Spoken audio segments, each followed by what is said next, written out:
সকালবেলা কেউ একজন এসে আকাশের মুখের ওপর পানি ঢেলে ঘুম ভাঙিয়ে দিল। আকাশ লাফিয়ে ঘুম থেকে উঠল। ঘুম থেকে উঠেই আকাশ তো অবাক, কেননা সামনে ঈশা দাঁড়িয়ে আছে।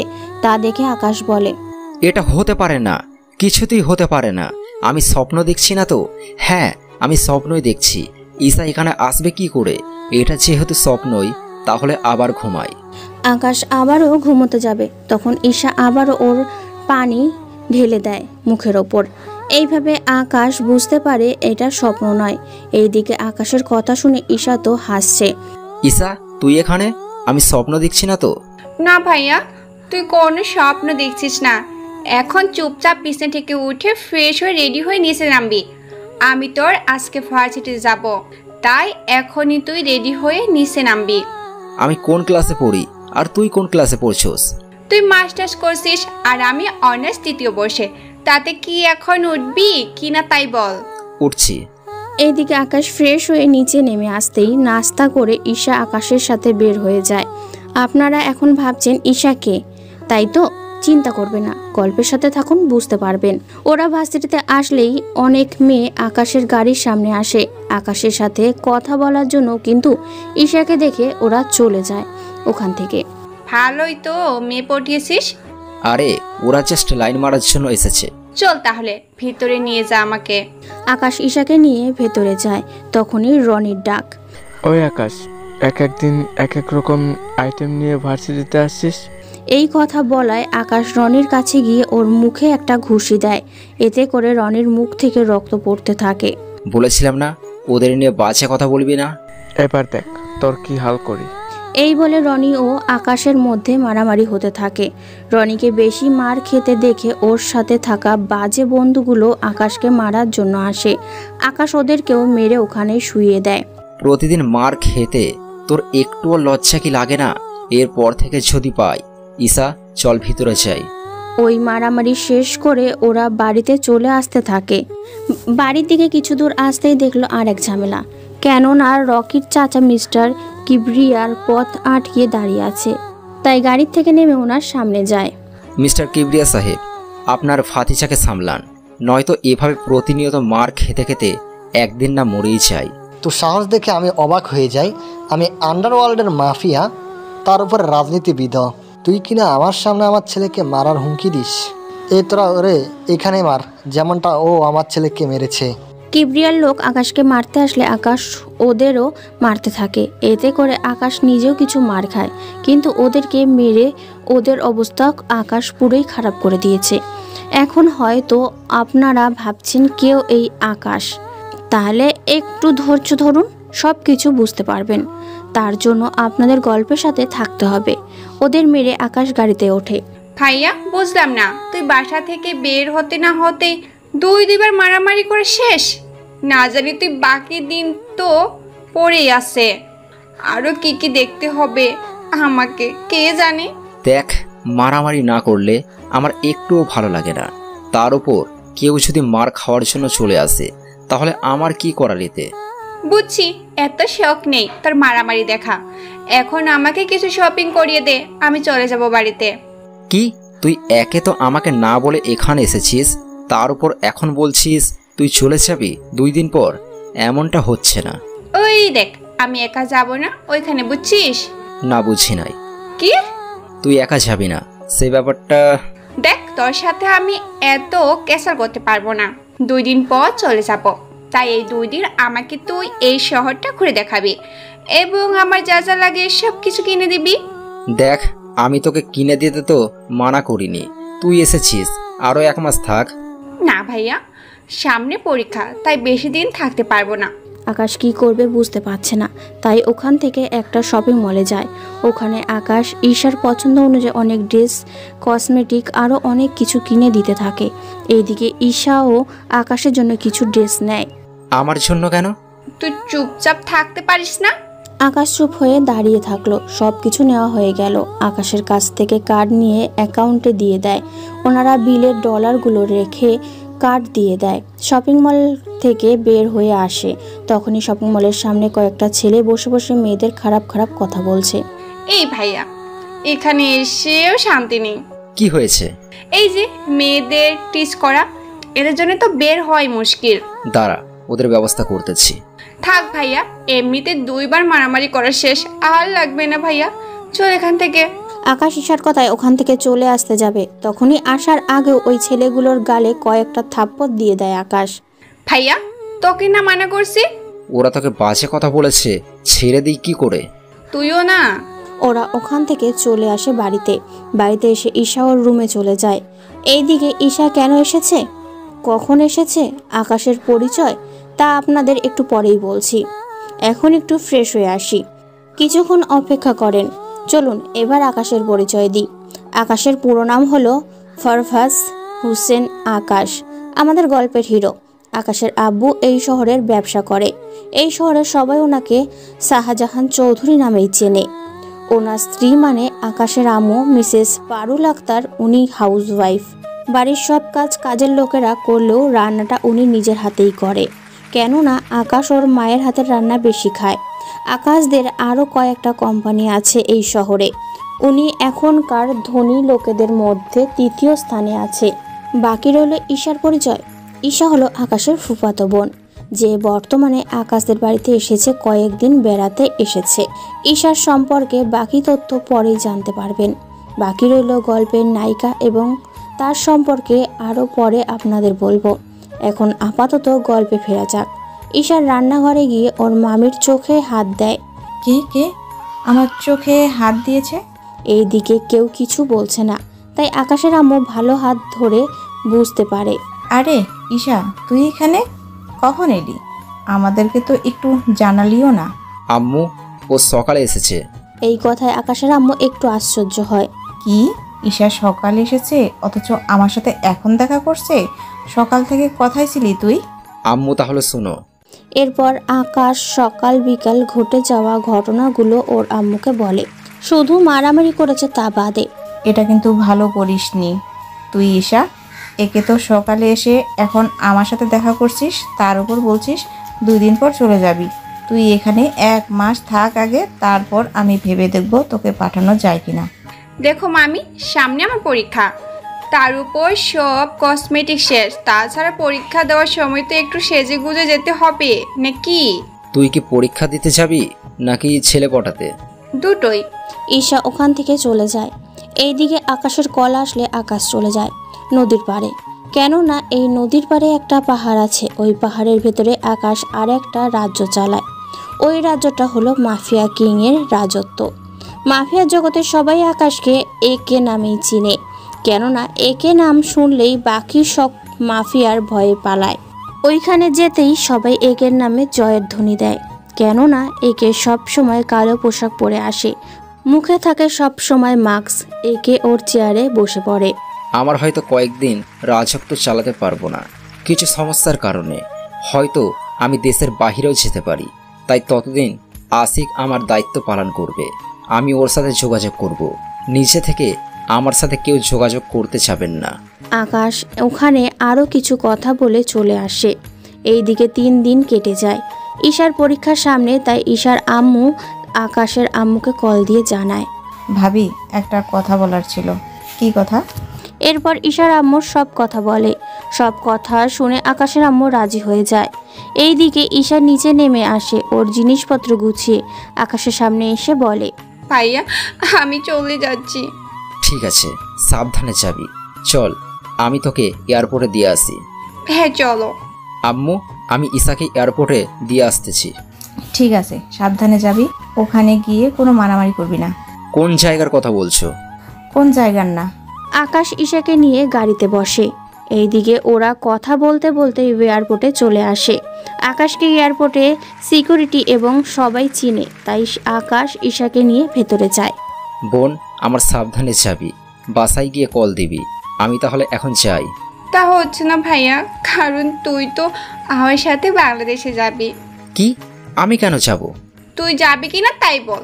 এদিকে আকাশ ভাবতে থাকে, যদি না বলে দিই তাহলে ঈশা কষ্ট পাবে, আর যদি হ্যাঁ বলে দিই তাহলে ঈশা খুশি হবে।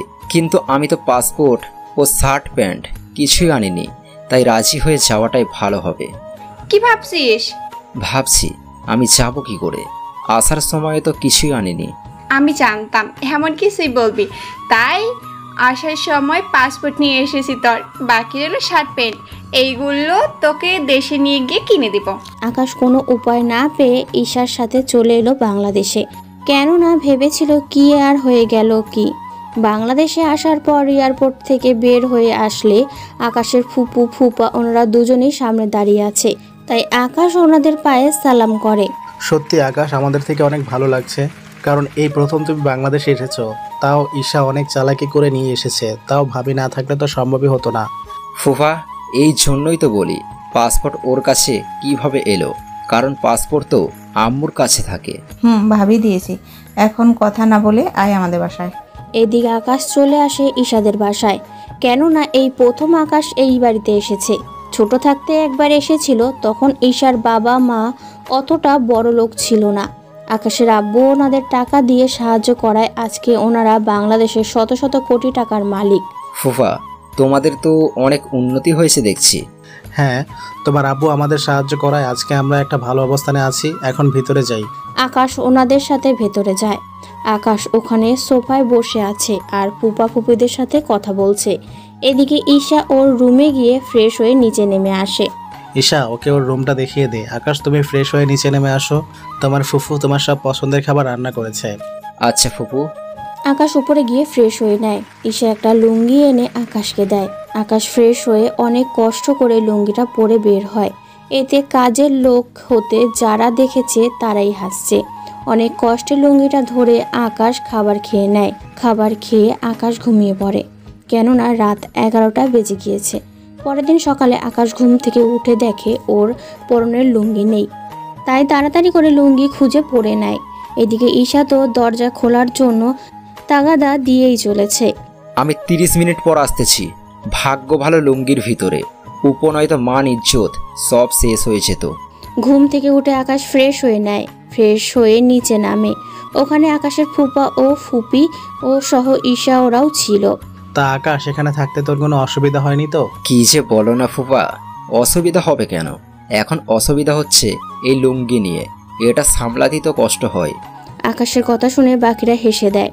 চিন্তা করিস না ভাইয়া, তোকে আজকে আমাদের এখানে বড় শপিং মলে নিয়ে যাব। ওখান থেকে তোর জন্য ভালো ভালো দেখে পোশাক কিনে নিব। তা না হয় ঠিক আছে, কিন্তু তুই এখানে কেন? এমন পোশাকে কই যাবি? তোকে তো বলাই হয়নি, আমি ভার্সিটিতে যাব, তাই তুইও আমার সাথে যাবি। ঠিক আছে, কিন্তু শপিং? আচ্ছা চল। ঈশা আকাশকে নিয়ে শপিংয়ে যায়। ওখানে আকাশের পছন্দ অনুযায়ী সব কিনে দিতে থাকে। আকাশের সব কেনা হয়ে গেল। ঈশা চল, হয়ে গেছে। আচ্ছা চল। এদিকে আকাশ শপিং মল থেকে বের হতে যাবে, তখনই একটা মেয়ের সাথে ধাক্কা খেয়ে আকাশের ফোন পড়ে যায় হাত থেকে। ভিড়ের মধ্যে মেয়েটা আকাশের মোবাইল তুলে দেয়। মোবাইল তুলে দেওয়ার সময় আকাশ মেয়েটার হাতে একটা ট্যাটু দেখে। ট্যাটু দেখতে অনেক সুন্দর, তবে রং দিয়ে আঁকা হয়েছে। ভিড়ের মধ্যে আকাশ মেয়েটিকে হারিয়ে ফেলে। ওখান থেকে বের হয়ে আকাশ চলে আসে ঈশার সাথে ভার্সিটিতে। ভার্সিটির গেট দিয়ে ঈশা ওর গাড়ি নিয়ে ঢোকে। তখন অনেক ছেলে ঈশার দিকে তাকিয়ে থাকে, কেননা ঈশাও কম সুন্দরী না। কলেজের 40% ছেলে ঈশাকে পছন্দ করে। ওরা গাড়ি থেকে বের হওয়ার আগেই আকাশ দেখে চারদিকে সব ছেলেরা ওদের দেখছে। এইদিকে আকাশের মেজাজ তো অনেক খারাপ। প্লিজ ভাইয়া, এখানে এমন কিছু করিস না। এখানে ভালো ছেলেদের সাথে খারাপ ছেলেরাও থাকে। এখানে রাজনীতির পাওয়ারের কারণে ওরা সব সময় সব কিছু করতেই সাহস পায়। তাছাড়া তুই এখানে এসেছিস আমার সাথে ঘুরে দেখবি, কোনো ঝামেলা করার দরকার নেই। ওই দেশে তোকে সবাই চেনে, কিন্তু এখানে তোকে কেউ চেনে না। এদিকে আকাশ ভাবে, এখানে এমন কোনো মাফিয়া নেই যে আমার নাম শুনেনি। নাম এখন। নামছি। আকাশ ও ঈশা একসাথে নামে। তখন অনেক ছেলে মেয়ে ওদের দিকে তাকিয়ে আছে। ভাইয়া দেখছিস অনেক কেমন করে তাকিয়ে আছে? ওদের দিকে না তাকিয়ে ক্লাসরুমে চল। আকাশ ঈশার সাথে ওর ক্লাসরুমে চলে যায়। এইদিকে আকাশ বসে আছে ছেলেদের সাথে। তখন অনেকে রুমে ঢুকতে থাকে। হঠাৎই একটা ছেলে মার খেতে খেতে রুমে আসে, আর ওই ছেলেটাকে মারছে একটা মেয়ে। ওই মেয়েটার নাম হচ্ছে রোজা চৌধুরী। রোজা ক্লাসরুমের ভেতরে আসে। প্লিজ ভাইয়া, আমাকে ওর হাত থেকে বাঁচান। ওরা আপনাকে মারছে কেন? কয়েকটা ছেলে ইচ্ছে করে ওর গায়ের উপর আমাকে ফেলে, তাই মেয়েটা আমাকে। বুঝতে পেরেছি। এক্সকিউজ মি, গায়ে পড়ার জন্য কেউ একজনকে এভাবে মারে? আকাশের কথায় রোজা অনেক অবাক হয়, কেননা আজ পর্যন্ত কেউ রোজার সাথে এভাবে কথা বলেনি। সেই জন্য আমি ওকে কেন মেরেছি তা কি এখন তোর কাছ থেকে জানতে হবে? হবে। সামান্য গায়ের ওপর পড়ার জন্য এভাবে কেউ কাউকে মারতে পারে, তা আপনাকে না দেখলে বুঝতাম না। তোর দেখি অনেক দরদ, তোকেও এর সাথে মনে হয় মারতে হবে। এইদিকে ঈশা ব্যাপারটা বুঝে রোজাকে বলে যাতে করে ওর ভাইয়াকে কিছু না করে। এইদিকে ঈশা একটা ভাই আছে, তার সবাই আজকে জানলো। বা ঈশা, বা তোর এমন একটা ভাই আছে, আগে তো কখনো দেখলাম না। তা কবে এটাকে আমদানি করলি নাকি? রোজা কথাটা বলেই হাসতে যাবে, তার আগেই আকাশের হাত গিয়ে রোজার গালে পড়ে। এতে পুরো রুমের ভিতর সবাই নিস্তব্ধ হয়ে যায় এবং ঈশার সাথে বাকি সবাই একটু ভয়ে আছে, কেননা এখন রোজা ওর আব্বুকে কল দিবে। তারপর কি হবে না হবে আপনারা জানতে পারবেন। কি, তোর এত বড় সাহস, আমাকে তুই মারলি? আর একটা কথা বললে আরও একটা চড় দিব। তোর সাহস দেখে অবাক হচ্ছি। প্লিজ রোজা আপু, ভাইয়াকে ছেড়ে দিন। ছেড়ে দিলাম, কিন্তু এখন দিব না, কারণ ও আমার গায়ে হাত তুলেছে। রোজা ওর বাবাকে কল দেয়, উনি কিছু লোক পাঠিয়ে দেয়। ওরা কয়েক মিনিটের মধ্যেই রুমে এসে আকাশকে মারতে থাকে। আকাশ ওদের মারতে গেলে, এই তোরা ঈশাকে ধরে রাখ, এই ছেলেটা ওদের কিছু করলে ঈশার শরীরে হাত দিবি তোরা। ওরা কয়েকজন এসে ঈশাকে ধরে, তাই আকাশ ঈশার সম্মানের দিকে তাকিয়ে মার খেয়েই যাচ্ছে। ওরা মারতে মারতে মাঠের মধ্যে আকাশকে ফেলে দিয়ে চলে যায়। বলছিলাম না আমার সাথে লাগতে আসিস না, এখন দেখলি তো কি হলো তোর। রোজা চলে যাওয়ার কিছুক্ষণ পর আকাশের সামনে একটা মেয়ে আসে, হাত বাড়িয়ে দেয় আকাশের দিকে। আকাশ খেয়াল করে ওই সেম ট্যাটু এই মেয়ের হাতেও। আকাশ মেয়েটার হাত ধরে ওঠে। রোজার সাথে ঝামেলা করছেন তাই তো? আমি তো কাউকে তেমন চিনি না, তাছাড়া আমি এমন কিছুই করিনি। এই জন্য ওর লোকদের হাতে মার খেলেন। নতুন ছেলে পেলে ওরা এমনই করে। এরই মধ্যে ঈশা চলে আসে ওখানে। ভাইয়া, তুই ঠিক আছিস তো? হ্যাঁ, আমি ঠিক আছি। ঈশা, ও তোমার ভাই হয়। হেই রাপু, তবে মামা তো ভাই। চলো ওনাকে হসপিটালে নিয়ে যাই। হ্যাঁ চলো আপু। ঈশা ও ইরা আকাশকে ধরে গাড়িতে ওঠায় এবং হসপিটালে নিয়ে আসে। ডক্টর আকাশকে ইমার্জেন্সি ওয়ার্ডে নিয়ে গিয়ে ট্রিটমেন্ট করতে থাকে। এর ফাঁকে ইরার পরিচয় আপনাদের দিয়ে দেই। ইরা হলো রফিক চৌধুরীর একমাত্র মেয়ে ইরা চৌধুরী। ইরা হচ্ছে আমাদের গল্পের নায়িকা। ইরা এবার অনার্সে 4th ইয়ারে পড়ে। ইরার সম্পর্কে বাকি তথ্য পরে জানতে পারবেন আস্তে আস্তে। চলুন এবার গল্পে ফেরা যাক। আচ্ছা, ওরা ওকে মারলো কেন? ইরা আপু আর বলো না, ভাইয়াকে নিয়ে আমি ভার্সিটিতে এনে আমার সাথে ক্লাসে নিয়ে আসছিলাম, কারণ ভাইয়ার নয় তো সময় কাটবে না, তাই ভাবছিলাম আমার সাথে থাকলে সময় কাটবে। এরপর একটা ছেলে এসে। বন্ধুরা, এর পরের ঘটনাগুলো আপনারা জানেন, তাই নতুন করে আর বললাম না। কি, রোজার গায়ে হাত তোলার কারণে এইভাবে মেরেছে? কিন্তু তোমার ভাইয়ের সাহস আছে বলতে হবে। সাহস আছে কি না জানি না, তবে ভাইয়া একটু বেশি জেদি, বুঝতেই তো পারছো, তার উপর না জেনে হাত তোলে। আচ্ছা, এখন আফসোস করে কি হবে? তোমার বাবাকে কল দিয়ে এখানে আসতে বলো। তাছাড়া তোমার মামাতো ভাইয়ের বাবা মা ভাই থাকলে ওনাদেরও আসতে বলো। আসলে ভাইয়া এখানে বেড়াতে এসেছে, তাই ওনাদের বলাটা ঠিক হবে না। বুঝতে পারছি। আচ্ছা, চিন্তা করো না, তোমার ভাইয়াকে সুস্থ হোক, তারপর দেখো। সত্যি তুমি না থাকলে একা একা সম্ভবই হতো না। থাক এসব কথা। এরই মধ্যে ডাক্তার আসে। দেখুন, ওনাকে রক্ত দিতে হবে, A+ রক্ত, তা 250 মিলিলিটার হলেই হবে। ডক্টর, আমার রক্তের গ্রুপ A পজিটিভ, আমি রক্ত দিব। চলুন তাহলে। ডক্টর ইরাকে নিয়ে ভেতরে যায়। নার্স এসে রক্ত নিয়ে যায়। এরপর আকাশের শরীরে সেই রক্ত দেওয়া হয়। 1 ঘন্টা পর ওরা আকাশকে নিয়ে বাড়িতে চলে আসে। ঈশার সাথে ইরাও আসে ওর বাড়িতে। ইরা এই বাড়িতে আরও একবার এসেছে, তাই ওর এতটা লজ্জা পায়নি। কি হয়েছে আকাশের? তেমন কিছু না। ইরাপু, তুমি ভাইয়াকে একটু ধরে উপরে নিয়ে যাও, আমি কোচিং রুম থেকে আসতেছি। এদিকে ইরা আকাশের হাত ওর কাঁধের উপর দিয়ে নেয়, আকাশের কোমরে হাত দিয়ে ধরে উপরে নিতে থাকে। রুমে নিয়ে ইরা আকাশকে বিছানায় শুয়ে দিতে গেলে আকাশের ভারে ইরাও আকাশের উপর পড়ে যায়। ঈশা রুমে এসে দেখে ইরা আকাশের বুকের ওপর। ইরাপু, ঘুমানোর ইচ্ছা হলে বিছনা শুইতে, কিন্তু তুমি তো। চুপ, আমি কি ইচ্ছে করে? থাক আপু, এখন ভাইয়ার শার্ট চেঞ্জ করে দিতে হবে। এগুলো চেঞ্জ করবে কে? আপু, তুমি শুধু ভাইয়াকে উঠিয়ে ধরে রাখবে, আমি শার্ট খুলে দেব। আচ্ছা। ইরা ধরে রাখে, ঈশা শার্ট খুলে রেখে দেয়। ইরা এবার আকাশের বুকের দিকে তাকায়। 6 প্যাকস বডি, তার ওপর অনেক সুন্দর চেহারা, সাথে বডি। আপু, এমন করে দেখলে নজর লেগে যাবে। ঈশার কথায় ইরা চোখ ফিরিয়ে নেয় এবং অনেক লজ্জা পায়। চল আপু, লজ্জা পেতে হবে না, ভাইয়া ঘুমাক, আমরা কিছুক্ষণ কথা বলি। তুমি দুপুরে খেয়ে তারপর বাসায় যাবে। আমাকে তাড়াতাড়ি যেতে হবে। কোনো কথা হবে না, চলো আমার সাথে। ইরা কোনো উপায় না পেয়ে চলে যায় ঈশার সাথে। ওখানে ওরা গল্প করতে থাকে। এভাবে কিছুক্ষণ যাওয়ার পর দুপুরে খাবারের সময় হয়ে আসে। তখন ইরা ও ঈশা খাবার খেয়ে নেয়।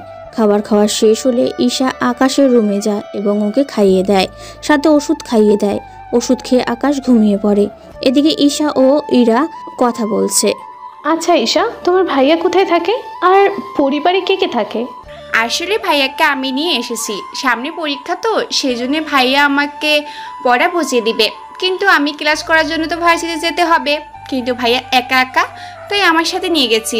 বুঝতে পারছি, কিন্তু এরপর থেকে ভার্সিটিতে গেলে আবার তো মারবে। আপু, তোর তো কোনো কাজ নেই, তাই বলছিলাম কি ভাইয়াকে যদি তোমার সাথে আমাদের শহরটা ঘুরে দেখাতে, তাহলে সময় কাটতো। কিন্তু ঈশা, তুই তো জানিস আমি ছেলেদের একদম বিশ্বাস করতে চাই না। এদের সুযোগ দিলে গায়ে দেওয়া শুরু করে দেয়।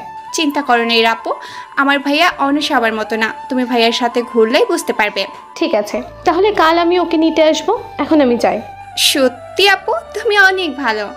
ইরা চলে যায়। রাতের বেলা আকাশ ঘুম থেকে উঠতেই ঈশা আকাশের সব কিছু বলতে থাকে। আকাশ প্রথমে না করেছিল, কিন্তু পরে রাজি হয়। পরের দিন সকালে ঈশা রেডি হয়ে ভার্সিটিতে যায়। এদিকে ইরা আসে আকাশকে নেওয়ার জন্য। আকাশ ইরার সাথে বেরিয়ে পড়ে, তবে সাথে কোনো গাড়ি নেয়নি, কারণ গাড়ি হলে ঘুরে মজা পাবে না। ওরা একটা রিক্সা ডাক দেয়। ইরা রিক্সাতে উঠতেই প্রথমে আকাশকে পরীক্ষা করতে চেয়েছে যে আকাশ কি রকমভাবে ওর সাথে মিশতে চায়। এখানে উঠে বসেন। আকাশ ওখানে উঠে বসে। রিক্সা চলতে থাকে। ইরা ইচ্ছে করে আকাশের সাথে শরীরের টাচ খাওয়ায়, যাতে করে আকাশের মতলবটা বুঝতে পারে। এভাবে কয়েকবার টাচ খাওয়ার পরও আকাশ রিক্সাওয়ালাকে থামতে বলে। এই যে ভাই, রিক্সা থামান। কোনো সমস্যা? আসলে এভাবে গেলে আপনি যেভাবে আমার সাথে টাচ হচ্ছে, তার উপর জায়গা কম, এভাবে একটা মেয়ের সাথে। বুঝতে পেরেছি, আপনি চাচ্ছেন আমার শারীরিক সাথে যেন আপনার শরীর না টাচ করে, তাই তো? হ্যাঁ তাই। আকাশের কথা ইরা অনেক ভালো লাগে, কেননা তাই ইরা এই প্রথম কোনো মেয়ের টাচে কোনো ছেলে নেমে যেতে চাইছে। দেখতে ছেলেটা স্মার্ট, কিন্তু খারাপ না, ভদ্র আছে বলতে হবে। কিছু বলছেন না যে? আচ্ছা, আমাদের দুজনের মাঝখানে যদি ব্যাগ দিয়ে দেই, তাহলে তো কারো সমস্যা নেই। আচ্ছা দিন তাহলে। এরপর ইরার ব্যাগ দিলে আকাশ উঠে পড়ে। এভাবে ব্যাগের কারণে ওদের কারোর সাথে কারো টাচ লাগছে না। ওরা রিক্সা থেকে নেমে ভাড়া দিতে যাবে। আকাশ ও ওয়ালেট থেকে পাউন্ড বের করে রিক্সাওয়ালাকে দেয়। রিক্সাওয়ালা পাউন্ড দেখে কিছু বুঝতে পারছে না, তাই আকাশের হাতে পাউন্ড দিয়ে দেয়। এইদিকে ইরা ব্যাপারটা বুঝতে পেরে টাকা দিয়ে দিলে রিক্সাওয়ালা টাকা নিয়ে চলে যায়। এটা কি হলো? কোথায় কি হলো? এই যে আপনি ছোট একটা নোট দিলেন, উনি নিয়ে নিল, অথচ আমি অনেক বড় নোট দিলাম, আমারটা কেন নিল না? ব্যাপারটা হচ্ছে আপনার কাছে যে নোট আছে ওটা এখানে চলে না, তাই ব্যাংকে গিয়ে এই নোটটা ভাঙিয়ে নেই, তাহলেই হবে। চলুন তাহলে। আকাশ ইরার সাথে যেতে থাকে ব্যাংকের দিকে। পথে কয়েকটা ছেলে ইরাকে বাজে বাজে কথা বলছে। আকাশ দাঁড়িয়ে গেল। ইরা আকাশের হাত ধরে নিয়ে গেল। এই দিকে ছেলেগুলো আকাশের পিছু পিছু আসতে থাকে। ওরা ব্যাংকের কাছে প্রায় চলে এসেছে। একটা কাজ করুন, আকাশ বান্ডিল বের করে এখান থেকে 5টা নোট ইরার হাতে দে। এইগুলো ভিতরে নিয়ে গিয়ে কি আনবেন তা নিয়ে আসেন। ইরা নোট 5টা নিয়ে ব্যাংকের ভেতরে ঢুকে যায়। ইরা ভেতরে যাওয়ার পরে আকাশ ওই ছেলেগুলোকে মারতে থাকে। ওদের মেরে অনেকেরই হাত পা ভেঙে দেয়। এইদিকে ইরা ক্যাশ কাউন্টারে 5টা নোট দেয়। ওরা 5টা নোট দেখে হিসাব করে ইরাকে 1 মিলিয়ন টাকা দেয়। এতে করে ইরা অবাক হয়। আপনারা ভুল করছেন না তো? 5টা নোটের বিনিময়ে 84 লক্ষ টাকা দিচ্ছেন? ইরার কথায় ক্যাশিয়ার আবারও ওই চেক করে, দেখে সব ঠিক আছে। পরে ইরা ওখানে একটা নোট ভাঙিয়ে বাকি নোট গিয়ে ওই টাকাগুলো নিয়ে বেরিয়ে আসে। এসে দেখে আকাশ দাঁড়িয়ে আছে, তাই ওর হাতে বাকি 4টে নোট দিয়ে দেয়। আকাশ ওইগুলো রেখে দেয়। তার এরপর বাকি টাকা আকাশের হাতে দিলে আকাশ ওইগুলো ওর ব্যাংকে রেখে দেয়। কি ব্যাপার, বাকি 4টা নোট ফিরিয়ে আনলেন? তো কি করব? ওই 4টা নোট দিলে হয়তো আমাকে টাকা মাথায় বয়ে আনতে হবে। একটা নোটে এতগুলো বান্ডেল? তাহলে চলেন পার্কে গিয়ে বসি। চলেন। এইদিকে ইরা ভাবে, একটা নোটে 17টা বান্ডেল হলো। যদি এর কাছে থাকা পুরো বান্ডেল যদি টাকায় করি, তাহলে তো বড় বড় ট্রাকে করে টাকা নিয়ে ঘুরতে হবে। তবে যাই হোক, ছেলেটা অনেক সহজ সরল, সাথে অনেক ভদ্র আছে। কিছু ভাবছেন কি? না, কিছু না, চলেন বসি। ওরা বসে পড়ে, তবে পাশাপাশি, যা আকাশের থেকে একটু আনইজি লাগছিল, তাই বারবার সাইডে চাপতে চাপতে পড়ে যায়। এতে ইরা হাসতে থাকে। আকাশ মাটিতে বসে ইরার হাসি দেখছে। সত্যি মেয়েটা অসাধারণ, কিন্তু সকাল থেকে আমার সাথে এমন কেন করছে? আরে পড়ে গেলেন কেন? উঠে বসেন বলে হাত বাড়িয়ে দেয়। আকাশ ইরার দিকে হাত বাড়িয়ে দিলে ইরা আকাশকে টেনে ওঠাতে গেলে উল্টো আকাশের উপরই পড়ে যায়।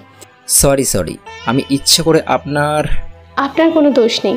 আসলে আমি মেয়ে হয়ে আপনাকে টেনে তুলতে পারি বলেন। এখন যদি আমার বুকের উপর থেকে সরে দাঁড়ান, তাহলে আমি উঠতে পারি। ইরা তাকিয়ে দেখে আকাশের বুকের ওপর, তাই তাড়াতাড়ি করে উঠে যায় এবং আকাশও উঠে যায়। আমার অনেক ক্ষুধা লেগেছে, কিছু খেতে পারলে ভালো হতো। ফুচকা খাবেন? ফুচকা কি? চলেন ওখানে গিয়ে বসে বসে খাই। ওরা ফুচকার দোকানে গেল, গিয়ে ফুচকা খেতে থাকে। অনেক মজার তো। আরও খাবেন? হ্যাঁ, খাবো। এরপর ফুচকা বানাতে থাকে, সাথে ওরা খেতে থাকে। এবারে 30 প্লেট ফুচকা খাওয়া শেষ। আকাশ একটা বান্ডিল এগিয়ে দিয়ে বলে, ওনার বিল দিয়ে দিন। তাই বলে পুরো বান্ডেল দিয়ে দিবেন? আমি তো জানি না। নিন, আমি দিচ্ছি। ওরা বিল দিয়ে কিছুক্ষণ গল্প করতে থাকে। এর মধ্যে ঈশা কল দিলে ইরা ওখান থেকে উঠে পাশে গিয়ে কথা বলে। ইরাপু, কোথায় আপনি? এই তো আমরা শাহবাগ রমনা পার্কে। কেন বলতো? না, ভেবেছিলাম আড্ডা দিব, কিন্তু এখন তো আর হচ্ছে না। আচ্ছা, তোর ভাই দেখি কিছু বোঝে না, আজকে আমাকে টাকা ভাঙাতে ব্যাংকে পাঠায়। এরপর কি হয়েছিল তা তো আপনারা সবাই জানেন, তাই নতুন করে কিছু বলার নেই। আসলে ভাইয়া প্রথম এই দেশে এসেছে, তাই টাকার সম্পর্কে কিছু চেনে না। আপনি একটু দেখেন, নয়তো এই 17 বারের আজকেই হয়তো দেখবেন শেষ করে ফেলছে। একটু আগে ফুচকা খেয়েছিলাম, ওখানে পুরো একটা বান্ডেল টাকা দিয়ে দিচ্ছিল। তার উপর রিক্সাওয়ালাকে ওই দেশের ডলার দিচ্ছিল। রিক্সাওয়ালা যদি নিয়ে নিত, তা যদি ব্যাংকে দিত, তাহলে 17 লক্ষ টাকা পেয়ে যেত। আচ্ছা, ভাইয়া এখন কোথায়? এই তো বেঞ্চে বসে আছে। কথাটা বলেই তাকিয়ে দেখে আকাশ নেই, তাই কল কেটে দিয়ে খুঁজতে থাকে। কিছু দূর গিয়ে দেখে আকাশ কতগুলো পথ শিশুদের হাতে একটা করে টাকার বান্ডেল দিচ্ছে। 5টা শিশুর হাতে 5টা বান্ডেল। পাশে ওদের বাবা মা এগিয়ে আসছিল। তখন ইরা ওনাদের বলে, দেখুন, উনি এই দেশে থাকে না, তাই না বুঝে দিয়েছে। এখন এই টাকা দিয়ে ছোটোখাটো একটা দোকান দিবেন, এইভাবে ওদের হাতে ভিক্ষা করবেন না। ওনারা ইরার কথা শুনে চলে যায় ওখান থেকে। ওই দিন ওরা ঘোরাঘুরি করে ইরা আকাশকে বাসার সামনে নামিয়ে দেয়। ভিতরে যাবেন না? আজ না, সকালে আমি আবার আসবো। তাহলে আমি রেডি হয়ে থাকবো। এই নিন, এইগুলো আপনি রাখেন। আমাকে কেন দিচ্ছেন? আসলে আমি তো জানি না কি করে খরচ করতে হয়, তাই আপনি সাথে থেকে খরচ করবেন। আমি কিছুটা রেখেছি নিজের কাছে। একটা বান্ডেল দিয়ে বাকিগুলো বাসায় রেখে দেবেন, আর আপনি একটা বান্ডেল নিয়ে কাল বের হবেন। আচ্ছা, তাই হবে। আকাশ বাসায় ফিরে ঢুকে নিজের রুমে গিয়ে ফ্রেশ হয়। অন্যদিকে ইরা ওর বাসায় চলে আসে। আকাশ সন্ধ্যের সময় নিচে নামে। ফুপু, কিছু খেতে দাও। অনেক খিদে পেয়েছে তোর, তাহলে বস, আমি খাবার দিচ্ছি। দাও। সন্ধ্যাবেলায় আকাশ নাস্তা করে বের হয় একটু আশেপাশে দেখবে বলে। বাড়ির থেকে বের হয়ে রাস্তার মাঝে আসে। তখনই রোজার সাথে আকাশের দেখা হয়। কি রে, এত তাড়াতাড়ি কি করে? ভালো হয়ে গেলি? কেন, খারাপ থাকলে খুশি হতেন নাকি? হেই, তুই আবার ও শুরু করে দিয়েছিস? ওই দিন আমার বোনের জন্য কিছু করিনি, আজকে যদি কিছু করার চেষ্টা করছিস তো এখানেই তোকে উচিত শিক্ষা দিব। আকাশের কথা শুনে রোজা হাসতে থাকে। কি, তুই আমাকে মারবি? তোর এত বড় সাহস তোর?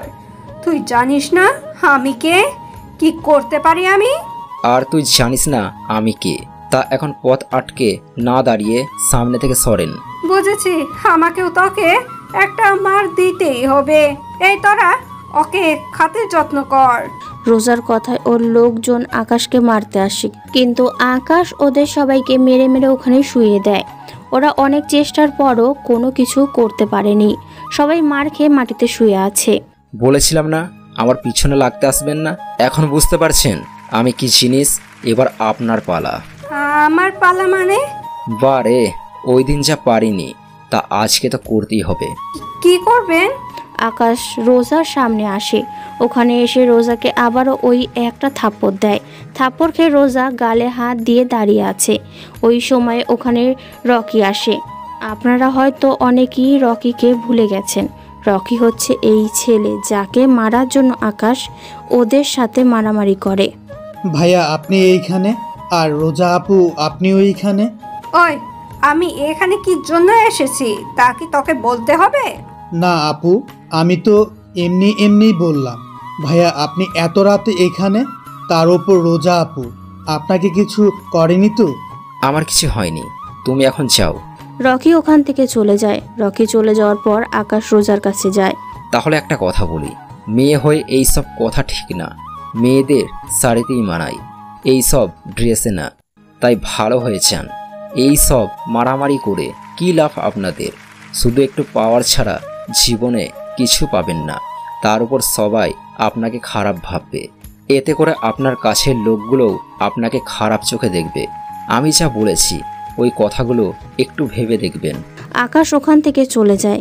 এদিকে রোজা ভাবতে থাকে, কেন এই ছেলে যে আমাকে একটুও ভয় পায় না? ঈশা তো বলছিল ওর মামাতো ভাই, কিন্তু এই ছেলেকে দেখে তো একটুও আমাদের দেশের মনে হচ্ছে না। তাহলে কি রহস্য আছে এই ছেলের মাঝে? যা আমাকেই খোঁজ করতে হবে। রাতে আকাশ বাড়ি ফিরে আসে। ফিরে এসে ঈশার সাথে কথা বলতে থাকে, কেননা আজকে কি করেছে না করেছে সব রকমের কথা আকাশ ঈশাকে বলতে থাকে। অন্যদিকে ইরা নিজের রুমে বসে বসে ভাবতে থাকে, ছেলেটা আসলেই অনেক সহজ সরল, কোনো মারামারি করে না, নাই কোনো মেয়ের প্রতি এত ইন্টারেস্টিং নেই। যা আজকে আকাশের কথাই ওর আচরণেই বোঝা যায়। সত্যি ছেলেটা অনেক ভালো। ইরা কথাগুলো বলতে থাকে, তখনই ইরার বাবা সব কথা শুনে ফেলে। উনি সব কথা শুনে ইরাকে বলে, কিরে মা, কোন ছেলে ভালো, কোনো ইন্টারেস্টিং নেই? কিছুই তো বুঝলাম না। তোমাকে কিছু বুঝতে হবে না আব্বু, অনেক রাত হয়েছে, তুমি এবার ঘুমাও। আমি তোকে একটা কথা বলার জন্য এসেছি। কি কথা আব্বু? কাল তোকে দেখতে পাত্রপক্ষ আসবে, তুই কালকে বাড়িতেই থাকবি। কিন্তু আব্বু। দেখ, ছেলে ভালো, অনেক বড় কোম্পানিতে কাজ করে, তোকে সুখেই রাখবে। বিয়ের পর তোর পড়াশোনা শেষ করার সুযোগও দিবে। কিন্তু আব্বু, ওদের কি আমার পছন্দ হবে? হবে, তুই কাল তৈরি হয়ে থাকিস। ঠিক আছে আব্বু। তাহলে আমি আসি, তুই ঘুমা। এদিকে ইরার আব্বু চলে গেলে ইরা ঈশাকে কল দিয়ে জানিয়ে দেয় কাল আসতে পারবে না। পরের দিন সকালে আকাশ বসে আছে, কিন্তু এখনও ইরা আসেনি। তাই আকাশ অপেক্ষা করতে থাকে। সকাল 11টা বাজে। ইরা না আসায় ঈশার কাছ থেকে ঠিকানা নিয়ে বেরিয়ে পড়ে ইরাদের বাড়িতে। ওখানে গিয়ে দেখে ইরা বসে আছে আর ওর আশেপাশে কিছু লোক বসে আছে। আকাশ বুঝতে পারছে না এখানে কি হচ্ছে, কারণ এসব দেশে তো সব রকমের হয় না। তাই আকাশ ইরার সামনে গিয়ে বলে, আপনি এখানে?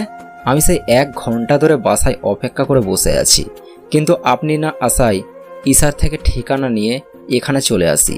এখানে এসে দেখি এখানে শাড়ি পরে বসে আছেন, কোথাও যাচ্ছেন নাকি? এদিকে ওখানে থাকা কেউ কিছু বুঝতে পারছে না কি হচ্ছে এখানে, কে এই ছেলে। সবার মনে এখন একটাই প্রশ্ন ঘুরপাক খাচ্ছে, এই ছেলে কে তুমি? আমার মেয়েকে কি করে চিনো? আমি আকাশ। ইরার আমার সাথে ঘুরতে যাওয়ার কথা কিন্তু না, আশায় আমি চলে এসেছি। কিন্তু আপনারা এভাবে বসে আছেন কেন? কোথায় বের হবেন নাকি? এই ছেলে, তুমি কি কিছু বুঝো না এখানে কি হচ্ছে? আব্বু, ও এগুলো বুঝে না। মানে ও আমাদের দেশে থাকে না, তাই এখানকার রীতিনীতিও কিছুই জানে না। আসলে ও ঈশার মামাতো ভাই। ঈশার পরীক্ষার সামনে, তাই ও আমাকে বলেছিল এনাকে নিয়ে এই শহরটা ঘুরিয়ে দেখার জন্য। তাই গতকাল ওনাকে নিয়ে ঘুরতে গিয়েছিলাম। আজকেও ঘুরতে যাওয়ার কথা ছিল, কিন্তু আব্বু তুমি বলাতে আর যাইনি। এই ছেলে, আজকে আমার মেয়ের বিয়ের কথাবার্তা চলছে, তাই তুমি যখন এসেই পড়েছো তখন অনুষ্ঠান শেষ হলে যাবে। ইরার বিয়ের কথা শুনে আকাশের কিছুক্ষণের জন্য খারাপ লাগে, তাই চুপচাপ করে বসে আছে। এইদিকে পাত্রপক্ষের বাবা জানায় ইরার সাথে ওনার ছেলের বিয়ে দিবে না, কারণ ওনারা সন্দেহ করে ঈশার সাথে এই ছেলের রিলেশন আছে, তাই এনারা বিয়ে ক্যান্সেল করে দিতে চেয়েছে। প্লিজ আপনারা এমন করে বলবেন না। এই বিয়ে না হলে যে আমি পথে বসে যাব। আব্বু কি বলছো আব্বু? ঠিকই বলছি, আমি ওনাদের থেকে 35 লক্ষ টাকা নিই ব্যবসার জন্য। ওনারা তোকে আমার সাথে একদিন দেখেছে, তাই ওরা এত বড় লোক। ওনারা জানিয়েছে ওনার ছেলের সাথে যদি তোর বিয়ে দেই তাহলে ওনারা এই 35 লক্ষ টাকা নিবে না। এখন বিয়ে না হলে তো। দেখুন প্লিজ, আপনারা বিয়ে ভাঙবেন না। এই বিয়ে না চলে আমার বাবা এতগুলো টাকা কি করে দেবে? ইরা অনেক রিকোয়েস্ট করার পরও ইরা কোনো কথা শুনলো না ওরা।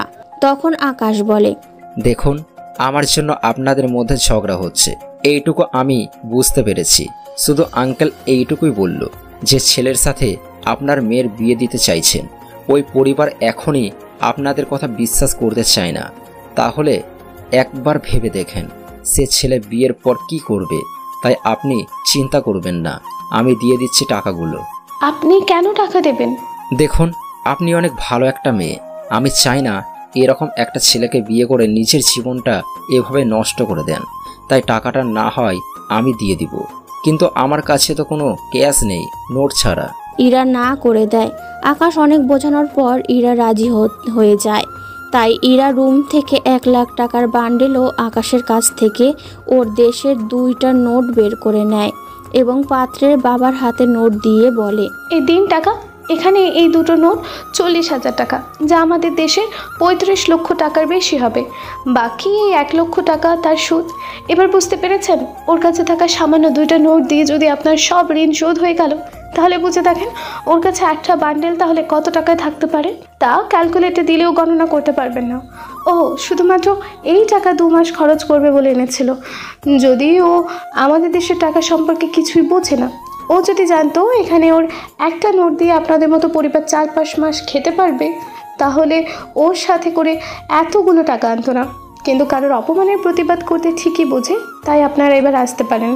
ওনারা ব্যাপারটা বুঝতে পেরে বের হতে যাবে, তখনই ইরা বলে, আসল কাজটাই তো আপনাদের দেখানো হয়নি।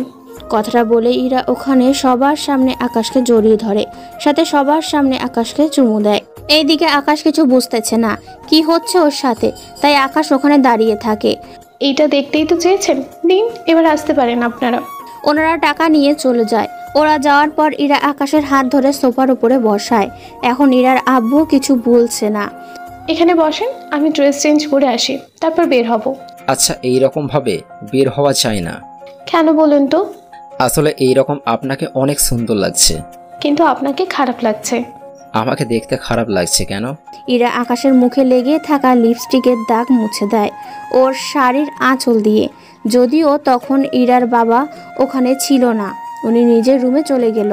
এখন ঠিক আছে, চলুন তাহলে এবার ঘুরতে যাই। আচ্ছা চলুন। ইরা আকাশের হাত ধরে বাড়ি থেকে বের হয়ে আসে। ওরা ওখান থেকে একটা রিক্সা নেয়। রিক্সায় ওরা দুজনে বসে পড়ে। রিক্সায় বসে ইরা আকাশের কাঁধে মাথা রাখে। যদিও আকাশ একটু দূরে সরে বসতে চেয়েছিল, কিন্তু ইরা ততই কাছে এসে বসতে চাইছে। ইরা আকাশের এক হাত ধরে রেখেছে ওর সাথে, আর আকাশের কাঁধে মাথা রেখে বসে আছে। এই দিকে আকাশের কেমন যেন ভালো লাগা কাজ করছে। ওই দিন ওরা ভার্সিটিতে যায়। ওখানে অনেকেই আজকে ইরার দিকে তাকিয়ে আছে, কেননা ইরা আজকে অনেক সুন্দর করে সেজেছে। তাই অনেকগুলো কাপল ছবি তুলে নেয়। আকাশের ছবিগুলো ওর বাবা মাকে পাঠিয়ে দেয়। সবাই আপনার দিকে যেভাবে তাকিয়ে আছে, এই নিন, এটা মুখে লাগিয়ে নিন। ইরা ওর মুখে একটা মাস্ক পরে নেয়। এই দিকে রোজা এখানে চলে আসে। কিরে, গতকাল আমাকে থাপ্পড় মেরে এখন অন্য মেয়েকে নিয়ে এখানে এসেছিস? তোকে তো আমি দেখে নিব। ওই সময় ওখানে ঈশা চলে আসে। দেখুন রোজা আপু, ভাইয়াকে কিছু করবেন না। ভাইয়া এমনিতেই কাল দেশে ফিরে যাবে, তো প্লিজ আপু ভাইয়াকে কিছু করবেন না। এদিকে আকাশ কাল চলে যাবে শুনে ইরার অনেক খারাপ লাগে। ওই সময় রোজা ঈশাকে কিছু জিজ্ঞাসা করে। ঈশা রোজার প্রশ্নের উত্তর দিয়ে দেয়। আকাশ ওই দিন ইরাকে ওদের বাড়িতে পৌঁছে দিয়ে চলে আসে ওর ফুপার বাসায়। ওখানে আকাশ নিজের সব কিছু গুছিয়ে নেয়, কেননা কাল চলে যাবে সেই জন্য। এদিকে ইরা তো ওর রুমে কান্না করতে করতে শেষ, কেননা আকাশ চলে গেলে কবে আসবে তা আকাশ নিজেও জানে না। পরের দিন সকালে আকাশ ইরাদের বাড়িতে আসে। ওখানে আকাশকে দেখে ওনারা একটু অবাক হয়। আকাশ ওনাদের সবাইকে ডেকে নিয়ে সবার সামনে বলে, আঙ্কেল আন্টি, আমি ইরাকে আমার সাথে নিয়ে যেতে এসেছি আমার দেশে। ও আমার সাথে ওখানে থাকবে আর আমি ওকে বিয়ে করতে চাই। এখন আপনারা রাজি থাকলে আমি আজকেই ওকে নিয়ে যাব। ইরা রাজি থাকলে আমার কোনো আপত্তি নেই, কিন্তু বিয়ের আগে তোমার সাথে ওই বাড়িতে থাকলে লোকে। আঙ্কেল আমাদের ওখানে কোনো সমস্যা নেই। তাছাড়া ওখানে ও আম্মুর সাথে অথবা একা একটা রুমেও থাকতে পারবে। ঈশার পরীক্ষা শেষ হতে আরও 10 দিন বাকি আছে। 10 দিন পরই আমাদের বিয়ে হবে। আপনারা দুজন ঈশার সাথে কথা বলে ফুপু ও ফুপা ওনাদের সাথে করে চলে আসবেন আমাদের বাড়িতে। আর আমি ওকে এখন নিয়ে যাব। এখানে থাকলে ওই ছেলেটা ইরার ক্ষতি করতে পারে। এদিকে ইরা রাজি হয়ে যায়। ইরা ওর সব জামাকাপড় নিয়ে আকাশের সাথে বেরিয়ে পড়ে।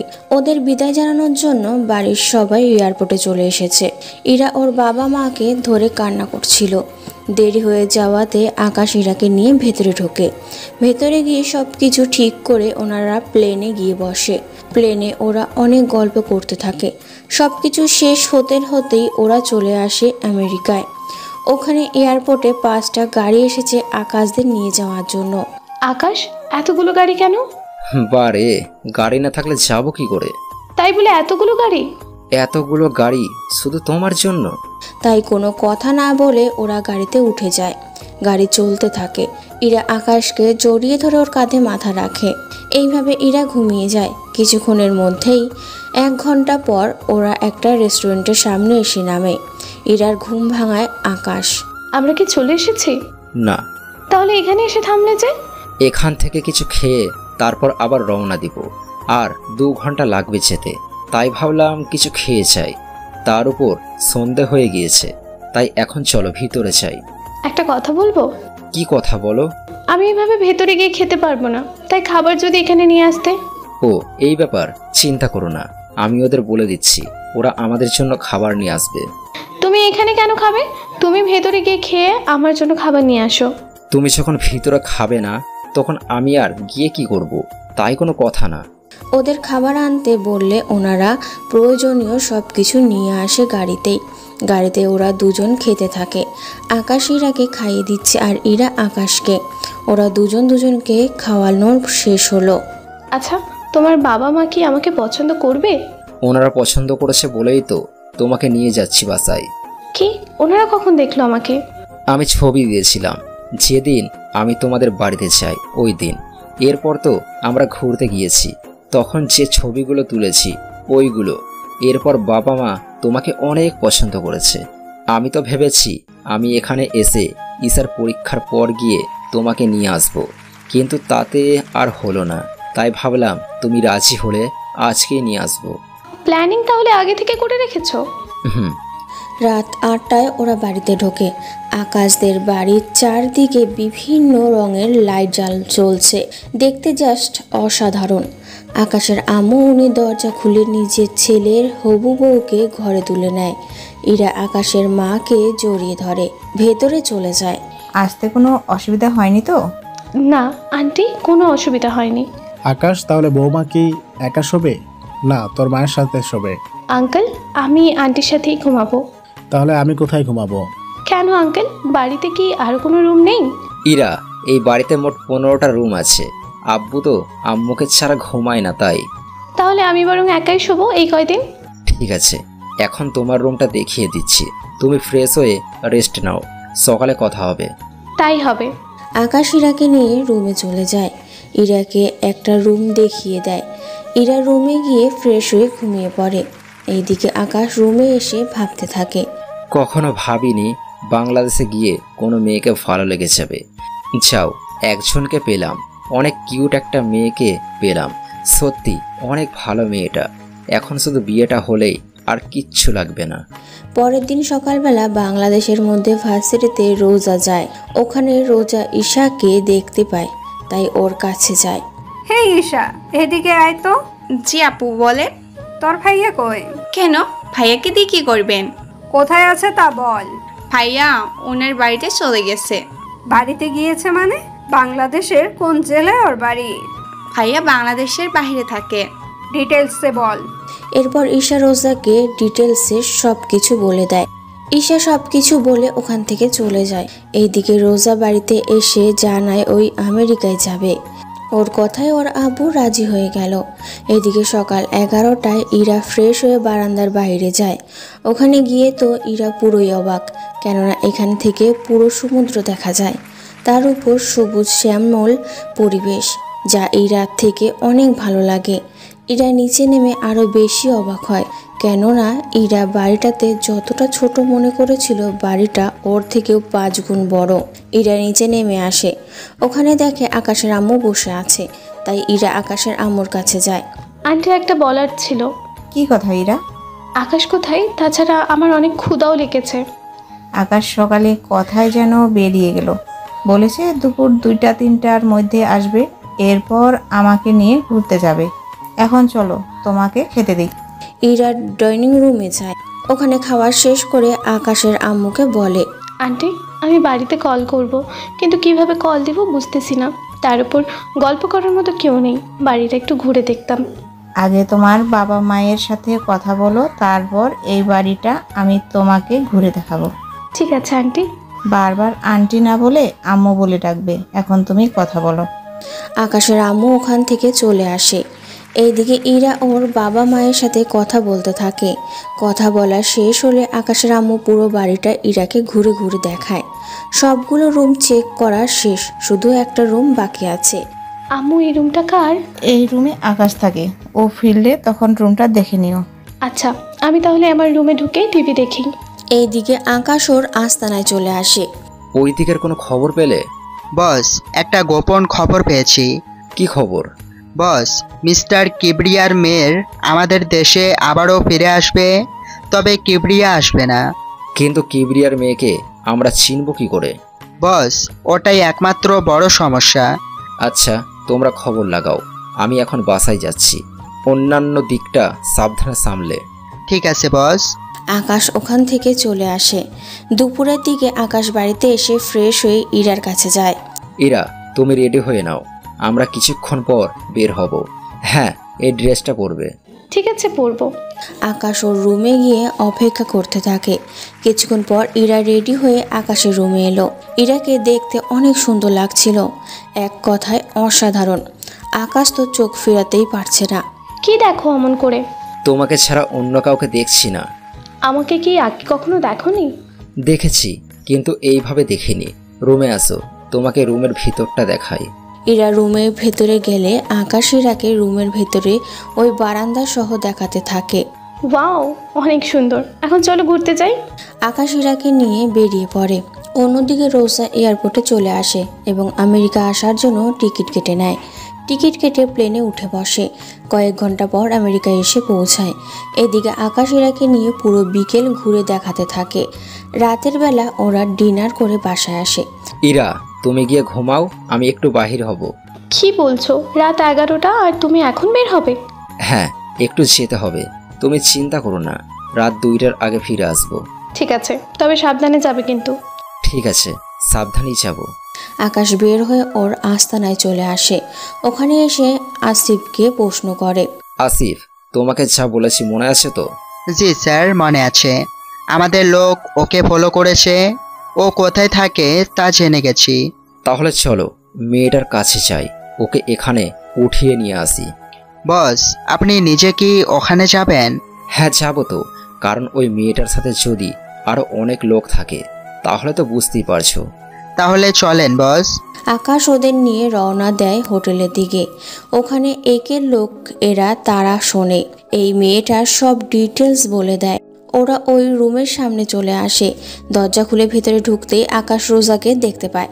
রোজাকে দেখে কি বলবে আকাশ কিছুই বুঝতে পারছে না। এদিকে রোজা বলে ওঠে, আপনারা কারা? এখানে কি করে এলেন? তার আগে এটা বল, তুই এখানে কেন এলি? আমি একজনকে ভালোবাসি, তার জন্য আমি এখানে এসেছি। নাম কি তার? কোথায় থাকে? দেখুন, আমি এর চেয়ে বেশি কিছুই জানি না। তোর বাবার নাম কি কিবরিয়া? আপনারা আমার বাবার নাম কি করে জানেন? যা বলছি তার উত্তর দে। হ্যাঁ, কিন্তু আপনারা কে তা তো বলবেন। তা আপনার না জানলেও চলবে। আসিফ, চল তো এখান থেকে। বস, কোনো সমস্যা হয়েছে কি? আসতে বলছি, আয়। ওরা ওখান থেকে চলে আসে। এদিকে আকাশ ভাবে, রোজা এখানে আবার কাকে ভালোবাসে? ও কার জন্য আসতে পারে? তা তো আমাকে জানতেই হবে। এইদিকে ওরা আস্তানায় চলে আসে। ওখানে এসে ওরা নিজেদের কাজ করতে থাকে। তখনই আসিফ বলে, বস, এটা তো ওই মেয়েটাই ছিল, তাহলে ছেড়ে দিলেন যে? ওই মেয়েটা বাংলাদেশে থাকে। ওখানে একটা ভার্সিটিতে ছোটখাটো মাস্তানি করে বেড়ায়, কিন্তু এখানে কাউকে মারতে আসবে এত সাহস হবে? মেয়েটা বলেছিল কাউকে ভালোবাসে। তাহলে কে হতে পারে যে ওকে ভালোবাসে? আচ্ছা, তোরা যে যার বাসায় চলে যাও। আসিফ, কাল একটা অপারেশন আছে, রাতে চলে আসিস। ওকে বস। আকাশ চলে আসে ওর বাসায়। ওখানে এসে আকাশ ওর রুমে চলে আসে। ওখানে এসে আকাশ দেখে ইরা আকাশের রুমে শুয়ে আছে। ঘুমন্ত অবস্থায় ইরার চেহারাটা অনেক মায়াবী লাগছিল। আকাশ ওখান থেকে বারান্দায় গিয়ে শুয়ে পড়ে। পরের দিন সকালে ইরা ঘুম থেকে বারান্দায় গিয়ে দেখে আকাশ ওখানে শুয়ে আছে। তাই একটু অবাক হয়। এর থেকে বেশি অবাক হয় যে আকাশ ইরাকে একবারও ডাকলো না। সেই জন্য তাই ইরা আকাশের কাছে যায়। ইরা আকাশের বুকে হাত দিয়ে ডাকতে গেলে আকাশ ইরার হাত ধরে বুকের সাথে মিশিয়ে রাখে। এতে ইরা অনেক সাবধানে হাত ছাড়ানোর ব্যবস্থা করে, কিন্তু তাতে কোনো লাভ হলো না। কিছুক্ষণ পর সূর্যের আলো পড়ায় আকাশের ঘুম ভেঙে যায়। ঘুম থেকে উঠে আকাশ দেখে ইরার হাত ওর ধরেও রেখেছে, তাই তাড়াতাড়ি করে ছেড়ে দেয়। আমি বুঝতে পারিনি। কোনো ব্যাপার না, তুমি এখানে কেন ঘুমিয়েছো? কি করব, এসে দেখি তুমি শুয়ে আছো, তাই ভাবলাম তোমাকে ঘুম থেকে জাগানোটা ঠিক হবে না, তাই আমি বারান্দায় ঘুমিয়ে পড়েছি। কিন্তু তুমি এখানে কেন আসতে গেলে? আমি তো ঘুম থেকে ভেবেছিলাম একটু বারান্দায় আসি, তাই এখানে এসে দেখলাম তুমি শুয়ে আছো, তাই তোমাকে ডাকতে গেলাম। অমনি তুমি আমার হাত। আচ্ছা, তুমি ফ্রেশ হয়ে নাও, তোমাকে আমার ভার্সিটিতে নিয়ে যাব। সত্যি? হ্যাঁ, তাহলে যাও, এখন ফ্রেশ হয়ে নাও। ইরা ফ্রেশ হতে চলে গেল। এইদিকে আকাশ কিছুক্ষণ ব্যায়াম করে নেয়, কেননা ইরা বের হতে সময় লাগবে। সেই সময়টা আকাশ ব্যায়াম করে নেয়। ওরা দুজনেই রেডি হয়ে নাস্তা করে বেরিয়ে পড়ে ভার্সিটির উদ্দেশ্যে। আকাশ ইরাকে নিয়ে ভার্সিটিতে যাচ্ছে।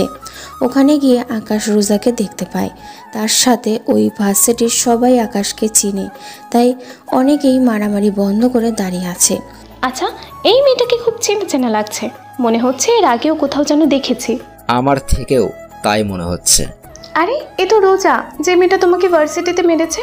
কিন্তু এই মেয়েটা এখানে কেন এসেছে? একটা কাজ করো, তুমি গিয়ে জিজ্ঞেস করো, আমি গেলে তো। তুমি কি এখনো ভয় পাচ্ছ নাকি? এটা তোমার ভার্সিটি, এখানে তোমাকে ভয় পেতে হবে না।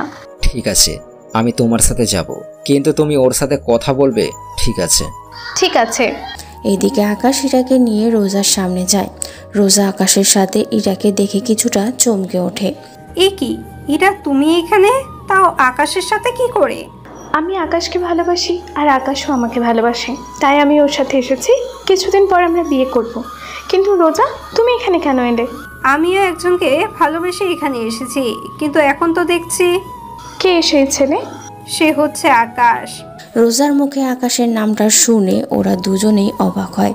তার সাথে ভার্সিটির অনেকেই তাকিয়ে আছে ওদের দিকে। ভার্সিটির সবাই আকাশের পরিচয় জানে। মেয়েরা ভালো করেই জানে আকাশ ভার্সিটির কোনো মেয়ের সাথে কথা বলে না। তাহলে এই দুটো মেয়ে কারা যাদের সাথে আকাশ কথা বলছে? ব্যাপারটা হাস্যকর না? এখানে এসেছেন আমাকে ভালোবাসতে। প্লিজ আকাশ, আমাকে ফিরিয়ে দিও না। দেখুন, আপনি ভালো করেই জানেন আমি ইরাকে ভালোবাসি, তাহলে কি করে বলতে পারছেন আপনি আমাকে ভালোবাসেন? এইদিকে ওরা কথা বলছিল, তখনই দূর থেকে কয়েকটা ছেলে ওখানে এসে আকাশের কাঁধে হাত রেখে বলে, কি রে, তুই তো আগে কখনো মেয়েদের সাথে কথাই বলতি না, সেখানে তুই কি না এখন দুটো মেয়ের সাথে? তাও মেয়ে দুটো সেই রকম সুন্দর, তো ওদের যদি। কথাটা বলার আগেই আকাশ রনিকে একটা একটা ঘুষি দেয়। এতে করে রনি অনেকটা দূরে গিয়ে পড়ে। কাজটা কিন্তু তুই ভালো করলি না আকাশ। তুই ভালো করে জানিস। আমিও দেখে নেব তোকে। দেখাই যাক। দেখুন রোজা, আপনি আমাকে ভুলেছেন, ওটাই ভালো হবে। ইরা চলো এখান থেকে। আকাশ ইরাকে নিয়ে ওখান থেকে চলে আসে। এদিকে রোজা ভাবতে থাকে ইরাকে আকাশের কাছ থেকে কি করে আলাদা করা যায়। তাই রোজা ঠিক করে এই রনিকে হাতে করবে, তাহলে আকাশের সম্পর্কে সব জানতে পারবে। এইদিকে আকাশ ইরাকে নিয়ে চলে আসে পার্কে। তুমি এখানে বসো, আমি তোমার কোলে মাথা রেখে শুয়ে থাকি। আচ্ছা থাকো। ইরান মাথা রেখে শুয়ে পড়ল। অন্যদিকে রকি ওর বন্ধু এবং সাথে কয়েকজন ছেলেকে আনলো আকাশকে মারার জন্য। ওরা পেছনে থেকে আকাশকে মারতে আসে, কিন্তু তখনই ভাগ্য ভালো আকাশ ছবি তুলছিল, তাই পেছনের মানুষকে আকাশ দেখে ফেলে। ওরা মারতে আসলে আকাশ ওদের হাত ধরে ফেলে, অন্য হাত দিয়ে ওই ছেলেটাকে ঘুষি দিয়ে ফেলে দেয়। ইরা, তুমি এই নাও, ইয়ারফোনে গান শোনো, আমি 3 মিনিটের জন্য আসছি। বুঝতে পারছি, আচ্ছা যাও। ইরা ওখানে শুয়ে শুয়ে গান শুনছে। এইদিকে আকাশ তাড়াতাড়ি করে ওদের কাছে যায়। রকি, তোকে এত মার মারি, তারপরেও তোর শিক্ষা হয় না? তোকে তো মারবো, সাথে ওই মেয়েটাকেও। ওরা সেই আকাশকে মারতে আসবে। আকাশ পায়ের বুট থেকে বন্দুক বের করে ওদের গুলি করতে থাকে। অনেকে পালিয়ে যাওয়ার সময় পায়ে গুলি লাগে।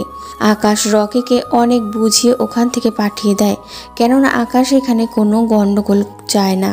আর এতক্ষণ ওদের মধ্যে যে মারামারি হচ্ছিল তা কেউ একজন ভিডিও রেকর্ড করেছিল। সে হচ্ছে রোজা। রোজা এতক্ষণ ধরে ওদের ভিডিও করছিল, কেননা রকির সাথে আকাশের শত্রুতা কি তা রোজা ভেবে নেয়, রকির থেকে জেনে নেবে। কিছুক্ষণ আকাশ ইরার কাছে আসে। ইরা উঠে আবারও ও আকাশের কোলে শুয়ে পড়ে। এইদিকে রকির কিছু লোক রকিকে হসপিটালে নিয়ে যায়। রকিকে হসপিটালে নিয়ে যাওয়ার পর রোজাও হসপিটালের দিকে চলে যায়। এদিকে ওরা আরও কিছুক্ষণ সময় কাটায়। দুপুরের দিকে আকাশ ইরাকে নিয়ে রেস্টুরেন্টে যায়। ওখানে ওরা খাবার খেতে থাকে। খাবার খেয়ে ইরাকে নিয়ে আকাশ বাসায় চলে আসে। এদিকে রকিকে দেখতে ওর বাবা আসলো। ডাক্তার, আমার ছেলে কেমন আছে? কিবরিয়ার ডক্টরের থেকে জানতে পারে রকি এখন ঠিক আছে। এদিকে রোজাও রকির কাছে আসে। কেমন আছেন? জি ভালো, কিন্তু আপনাকে তো ঠিক চিনলাম না। আমাকে না চেনারই কথা। আচ্ছা, আপনার সাথে আকাশের কি শত্রুতা? তাছাড়া আকাশে তো ভালো ফাইট করে কি করে? তখনই রকির আব্বু চলে আসে। কেমন আছিস বাবা তুই? এই তো এখন ভালো আছি।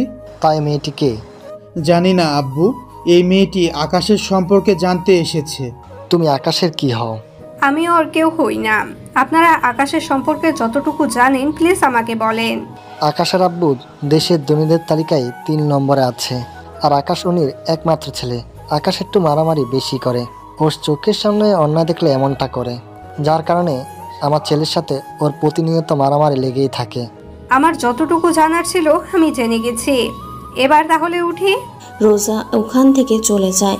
এইদিকে আকাশ কি করবে কিন্তু ভেবে পাচ্ছে না, কেননা ইরার সামনে আকাশ মারামারি করতে পারছে না।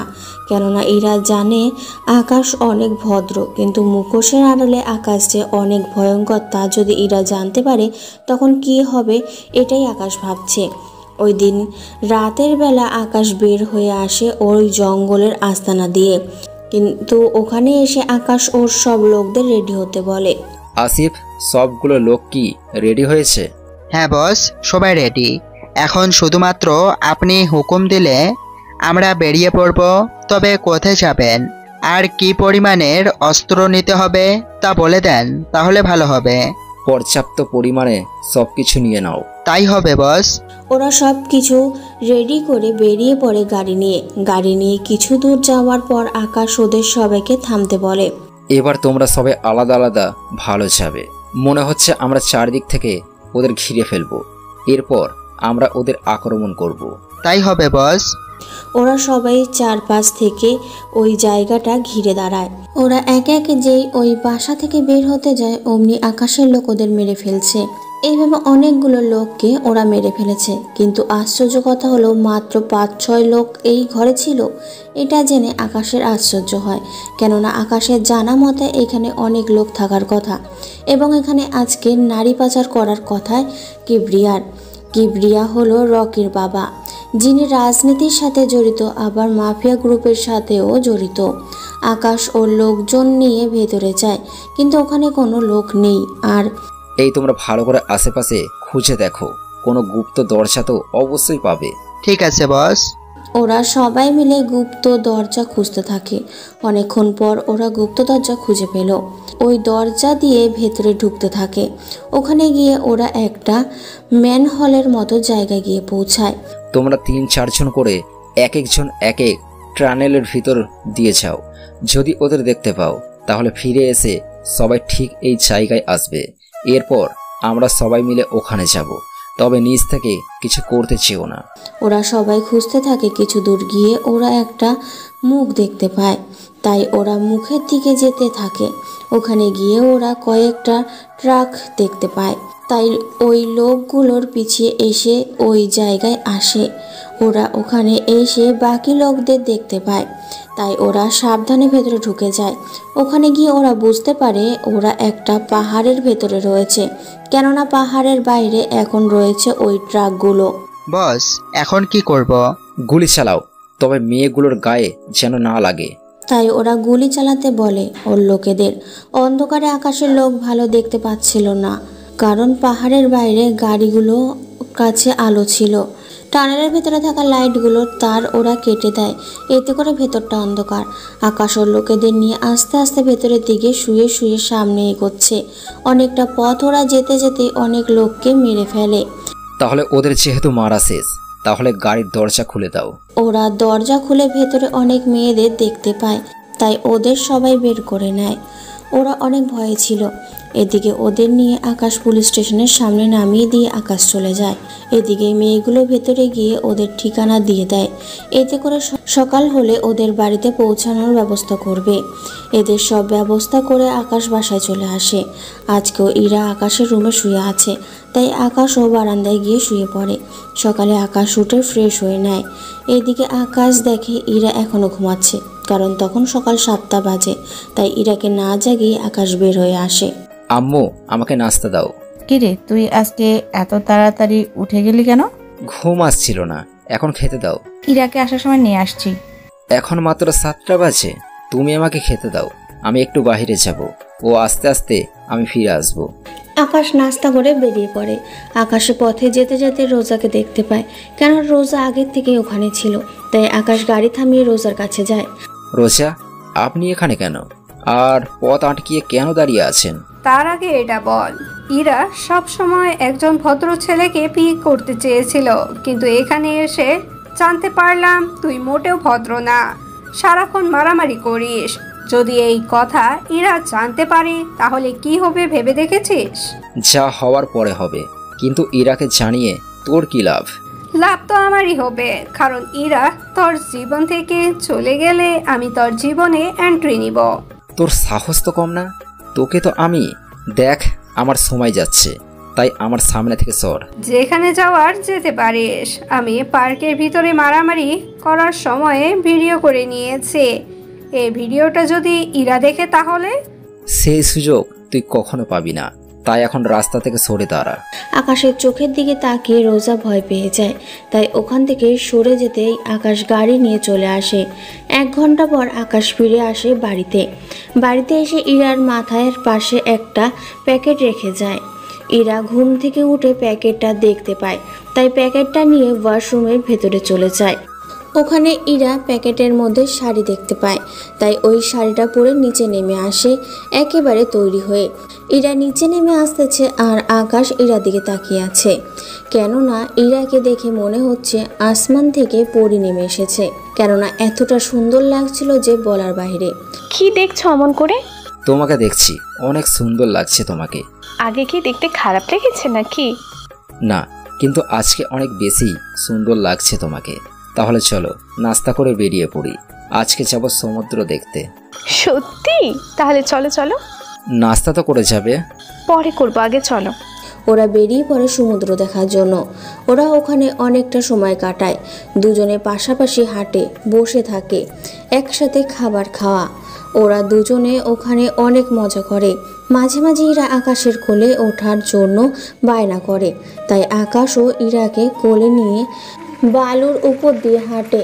ওরা কোথাও বসলে ইরা আকাশের কাঁধে মাথা রাখে, এতে করে ইরা অনেক শান্তি পায়, তার সাথে আকাশও।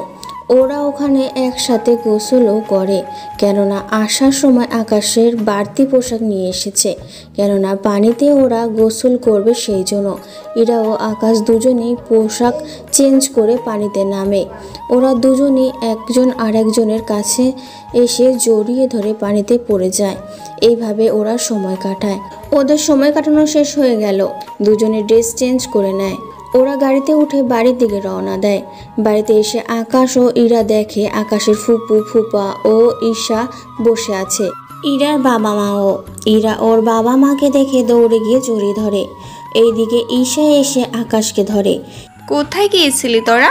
আমরা সেই বিকাল থেকে অপেক্ষা করছি, আর তোরা এই রাতে এলি? আমরা সমুদ্রের ধারে গিয়েছিলাম। এদিকে ইরা ওর বাবা মায়ের সাথে কথা বলতে থাকে। মা বাবা, তোমরা আসার সময় জানিয়ে কেন আসুনি? তোকে সারপ্রাইজ দিব বললে, তা তোরা কোথায় গিয়েছিস? আব্বু, আমরা সমুদ্রের ধারে গিয়েছিলাম। তুমি জানো, ও আমাকে প্রতিদিন ঘুরতে নিয়ে যায়। সত্যি ইরা, তুই কত সুখী, এত বড় বাড়ির বউ হবি, তারপর অনেক ভালো স্বামীও পেয়েছিস। হ্যাঁ আম্মু, আমি সত্যি অনেক লাকি, এত সুন্দর একটা পরিবার পেয়েছে। ওরা সবাই কথা বলতে থাকে, তখনই আকাশের আব্বুর অফিস থেকে ফিরে আসে। উনি ফিরে আসতেই ঈশার বাবা মা ও ইরার বাবা মাও ওনাকে সালাম দেয়। উনি সালাম নিয়ে সবার সাথে পরিচিত হয়ে নেয়। কিছু মনে করবেন না, মাত্র অফিস থেকে ফিরেছি, আমি অনেক টায়ার্ড, তাই আমরা কাল সকালে ওদের বিয়ে নিয়ে কথা বলবো। ইরার বাবা মা ওনারা দুজনই হ্যাঁ বলে, কারণ ওনারা অনেক টায়ার্ড। শুধু আকাশের আব্বুর জন্য সবাই এত সময় ধরে এখানে বসেছিল। ওরা সবাই ডিনার করে চলে যায় ওদের রুমে। ঈশা ও ইরা একটা রুমে ঘুমায়, বাকিরা ওদের রুমে। পরের দিন সকাল 11টায় ওনারা বসে আছে আকাশ ও ইরার বিয়ের কথাবার্তা নিয়ে। ওনারা ওদের বিয়ের তারিখ ঠিক করে নেয়। ওদের বিয়েটা আমরা কালকের দিনের ভিতরে দিয়ে দিব। আকাশের আব্বুর কথা অনেক অনেক রকমের মন্তব্য করে, কারণ এখনো বিয়ের কোনো শপিং হয়নি, সেই জন্য তার ওপর বাড়ি ও সাজানো বাকি রয়েছে। দেখুন, ইরার যা যা লাগে সব কেনা হয়ে গেছে, রাতের মধ্যে সব চলে আসবে। বাড়িটা সাজানোর দরকার নেই, আর আপনারা দেশে না গিয়ে এখানে আপনার মেয়ের সাথেই থাকতে পারে, কারণ ওখানে আপনাদের দেখাশোনা করার জন্য কেউ নেই। যদি ইরার ভাই অথবা কোনো বোন থাকতো তাহলে হয়তো ওর জন্য ফিরে যেতে পারতেন, কিন্তু সব কিছু যেহেতু এখানে, তাই ওখানে যেতে হবে না। তবে মাঝে মধ্যে আকাশ আপনাদের ওখানে নিয়ে যাবে, সাথে ইরাকেও। ওখানে আপনারা কয়েকদিন সময় কাটিয়ে আবার আকাশের সাথে চলে আসবেন। কিন্তু কোনো কিন্তু নয়। এদিকে রোজা এসে বলে, বাহ আঙ্কেল, ভালোই তো, ছেলের শ্বশুর শাশুড়িকে এখানে রাখতে চাইছেন, ভালো কথা, কিন্তু আপনার ছেলে যে ইরাকে ঠকাচ্ছে তার কি হবে? রোজার কথা শুনে ওখানে থাকা সবাই একে অপরের মুখের দিকে তাকিয়ে আছে, কেননা কেউই মেয়েটিকে চিনে না। তার উপর এই সব আজে বাজে কথা বলছে, সেই জন্য। এই মেয়ে, কে তুমি? আর বাড়িতে ঢুকলে কি করে? তার উপর এইসব কি কথা বলছো? আমি ঠিকই বলেছি, আপনার ছেলে মারামারি করে, অথচ আপনার হবু বৌমা এই সম্পর্কে কিছুই জানে না। এটাকে কি ঠকানো বলে না? ও মারামারি করে, এতে তোমার কেন সমস্যা হচ্ছে রোজা? এটা ঠিক, আমি মারামারি পছন্দ করি না, তাই বলে কারো কাছে মার খেয়ে চলে আসবে তাও তো মেনে নিতে পারি না। ও সময় বাংলাদেশে তুমি মেয়ে ছিলে বলে কোনো ছেলে তোমার গায়ে হাত তুলতো না, তাই ওই দিন ও মার খেয়েছে। কিন্তু এটা ওর নিজের দেশ, এখানে ওকে কেউ মারতে আসলে তার তো প্রতিবাদ করবেই। এরা তুমি বুঝতে পারছো না ব্যাপারটা। বুঝেছি আমি, ও কতটা সরল ছেলে তা আমি জানি। বাংলাদেশে ওর সাথে কয়েকটা দিন সময় কাটিয়ে বুঝতে পেরেছি, তার উপর এখানে এসে ওকে আরও ভালো করে জেনেছি। ও ভার্সিটিতে কোনো মেয়ের সাথে কথা বলে না, তা আমি ওখানে গিয়ে জানতে পারলাম। দেখো, নিজের আত্মরক্ষায় মারামারি করলে কোনো সমস্যা নেই, তাই তুমি যা পাওয়ার জন্য এখানে এসেছো তা তুমি কখনো পাবে না। না পেলে জোর করে নিব আমি। কাল আকাশের বিয়ে, তাই সময় পাবে না। দেখা যাক। রোজা ওখান থেকে চলে যায়। এদিকে রোজা যাওয়ার পর সবাই একের পর এক প্রশ্ন করে চলেছে ইরাকে। ইরা সবার প্রশ্নের উত্তর দিতে থাকে, সবার পরে সবটা বুঝতে পারে। এদিকে ওই দিন থেকে ওদের বিয়ের কার্যক্রম শুরু হতে থাকে। এদিকে রোজা রকির সাথে হাত মিলিয়ে নেয় ইরাকে বাড়ির থেকে উঠিয়ে নেওয়ার জন্য, যাতে করে এই বিয়েটা না হয়। এদিকে রনিও ওর প্রতিশোধের জন্য রাজি হয়ে যায়। ওই দিন রাতে রকি ওর লোকজন নিয়ে ইরাদের বাড়ির সামনে থেকে কৌশলে উঠিয়ে নিয়ে গিয়ে আটকে রাখে।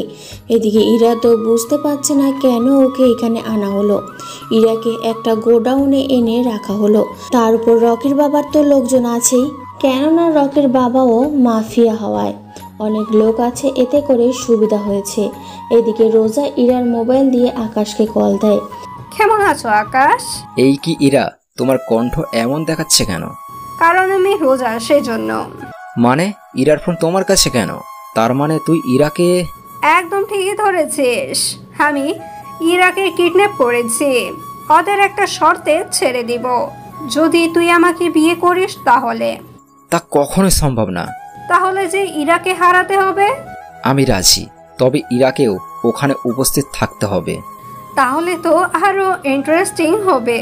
প্রেমিকা তার প্রেমিককে অন্য কারো সাথে বিয়ে হতে দেখবে।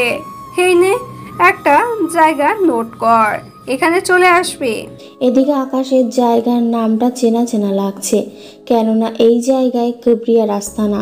তাই আকাশ ভাবে, তার মানে রোজার সাথে কিবরিয়াও ও রকি ওরা তিনজনই হাত মিলিয়েছে, কিন্তু ওরা রোজার উপকার করে ওদের কি লাভ হবে? এদিকে কেউ জানে না ইরা যে নিখোঁজ। তাই আকাশ বাড়ি থেকে বের হয়ে ঈশাকে কল দিয়ে জানিয়ে দেয় আকাশ ইরাকে নিয়ে একটু ঘুরতে বেরিয়েছে, রাত 3টা কি 4টার ভেতরে চলে আসবে। ঈশা ওর এবং ইরার বাবা মাকে কথাগুলো বলে দেয়, যাতে করে ওরা ইরাকে নিখোঁজ হয়েছে তা না জানে। আকাশ গাড়ি নিয়ে ওর আস্তানায় চলে আসে। ওখানে এসে ওর যত লোকজন আছে সবাইকে নিয়ে বেরিয়ে পড়ে কিবরিয়ার আস্তানার দিকে। ওখানে চারপাশে আকাশের লোকেদের রেখে শুধুমাত্র আসিফকে নিয়ে ভেতরে যায়। ওখানে কিংকে দেখে কিবরিয়া অবাক হয়ে যায়, কেননা কিং কখনো এখানে আসেনি, কিন্তু আজকে আসায় কিবরিয়া অবাক হয়। আরে কিং, আপনি এখানে, তাও আবার আমার মতো মাফিয়ার কাছে? আমি এখানে কথা বলতে আসিনি, এখানে একটা মেয়েকে আটকিয়ে রাখা হয়েছে, আমি ওই মেয়েটিকে নিয়ে যেতে এসেছি। এই কি করে সম্ভব কিং? আমি এত কিছু জানি না, মেয়েটিকে আমার চাই। এদিকে কিবরিয়া কি করবে বুঝতে পারছে না। অন্যদিকে কিং এর কথায় অমান্য করলে কিং কিবরিয়াকে মেরেও ফেলতে পারে, তাই কিবরিয়া বাধ্য হয়ে ইরাকে ছেড়ে দিল। এইদিকে ইরা আকাশের সাথে আসতে চাইছে না, কারণ ইরা এক মাফিয়ার কাছ থেকে অন্য মাফিয়ার কাছে যাচ্ছে, সেই জন্য। তাই আকাশ ইরাকে অজ্ঞান করে নিয়ে যেতে চাইছিল। তখনই রোজা ওখানে চলে আসে। রোজার সাথে ধাক্কা খেয়ে আকাশের মুখ থেকে মাস্ক পড়ে যায়, এতে করে রোজা আকাশকে চিনে যায়। হ্যাঁ কি তুই এখানে? আর ইরাকে নিয়ে এভাবে তুই যেতে পারিস না। কিবরিয়া সাহেব আপনি আকাশের কাছে ইরাকে কেন দিয়েছে? আকাশ কোথায়? আমি তো কিং এর কাছে দিয়েছি। ও কিং নয়, ও আকাশ। আর ওকে আমার বিয়ে করার কথা ছিল, কিন্তু কি করলেন? ওকে এত তাড়াতাড়ি করে ছেড়ে দিলেন। কি ও তাহলে কিং নয়? তাহলে কিং এর ডান হাত আসিফ এই ছেলেটার সঙ্গে কেন? কারণ আমি কিং, আবার আমি আকাশ। কি? তার মানে তুই এতদিন সবাইকে বোকা বানিয়েছিস? কথাটা বলে ওরা গুলি করতে থাকে। এদিকে আকাশের সাথে থাকা লোকগুলো গুলি করতে থাকে। আকাশ ইরাকে নিয়ে ওখান থেকে বের হয়ে গাড়িতে এনে রাখে এবং ওদের বলে দেয় ইরাকে যেন কেউ এখান থেকে নিয়ে না যেতে পারে। ইরাকে এখানে রেখে আকাশ ভেতরে যায় এবং ওখানে একের পর এক লোকদের মারতে থাকে। ওদের মারা শেষ হলে কিবরিয়া ও রকি ও রোজা বাকি আছে, তাই আকাশ ওদের সামনে যায়। দেখুন মিস্টার কিবরিয়া, আপনাদের ইচ্ছে করলে মেরে ফেলতে পারতাম, কিন্তু মারবো না। আমি চাই আপনাদের একটা সুযোগ দিতে। বাকি রইল রোজা। দেখো রোজা, জোর করে কখনো ভালোবাসা হয় না, তাই আমাকে ভুলে যাও। কথাগুলো বলে আকাশ ওখান থেকে আসতে যাবে, তখনই রকি রোজাকে গুলি করে। আকাশ পেছনে তাকিয়ে রোজার এই অবস্থা দেখে রকিও ওর বাবাকে আকাশের লোক গুলি করে মেরে ফেলে। আকাশ ওখান থেকে বের হয়ে চলে আসে। ইরাকে নিয়ে আকাশ বাড়িতে আসে। কেউ কিছু জিজ্ঞাসা করলে আকাশ বলে দেয় ইরা ঘুমিয়ে পড়েছে। পরের দিন সকালে ইরা ঘুম থেকে উঠে আকাশকে দেখে তাই দৌড়ে এসে জড়িয়ে ধরে। এইদিকে দুপুরের দিকে আকাশ ও ইরার বিয়ে হয়ে যায়। রাতে যখন ইরাকে আকাশের রুমে বসানো হলো তখন আকাশ ইরাকে বলে, ইরা, তোমাকে একটা কথা বলার ছিল। আমি জানি কি বলবেন। ওই রাতের কিং তুমি ছেলে, তাই না? তুমি কি করে জানো? যখন আমাকে আনজান করেন তখন আমি তোমার আঙুলে ওই আংটি দেখে। কথা দাও, আমাকে কখনো ছেড়ে যাবে না। কথা দিলাম, তবে তোমাকে ওই পথ ছেড়ে দিতে হবে। তোমার জন্য সব ছেড়ে দিব। এরপর ওরা দুজন হারিয়ে যায় ভালোবাসায়, যেখানে কোনো মাফিয়া থাকবে না, থাকবে শুধু ভালোবাসা। গল্পটা কেমন হয়েছে তা অবশ্যই কমেন্ট করে জানাবেন। গল্পের শেষটা অনেকের পছন্দ হবে, আবার অনেকের পছন্দ হবে না, এটাই স্বাভাবিক। তাই সবার পছন্দ মতো গল্প সমাপ্ত করা হলো না। সবাই ভালো থাকবেন।